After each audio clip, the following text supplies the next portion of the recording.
ہم کریں گے ہر مظلوم کی حمایت۔ السلام علیکم ناظرین، میں ہوں حرین فاطمہ اور آپ دیکھ رہے ہیں حمایتی نیوز HD چینل۔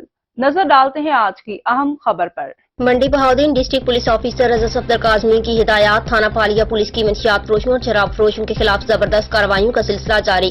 SHO تھانہ پھالیہ سب انسپکٹر محمد آصف رانجھا نے اپنی ٹیم کے ہمراہ منشیات فروشوں شراب فروشوں کے خلاف زبردست کارروائی کرتے ہوئے ملزم جمیل مسیح ولد سلیم مسیح قوم عیسائی سکنہ مغل پورہ پھالیہ سے 1560 گرام چرس دوران چیکنگ گاڑی سے سینکڑوں بوتل شراب برآمد کر کے ملزم کے خلاف مقدمہ درج کر لیا۔ مزید تفتیش جاری۔ SHO تھانہ پھالیہ سب انسپکٹر محمد آصف رانجھا نے اپنی ٹیم کے ہمراہ جرائم پیشہ عناصر کے خلاف گھیرا تنگ کر دیا۔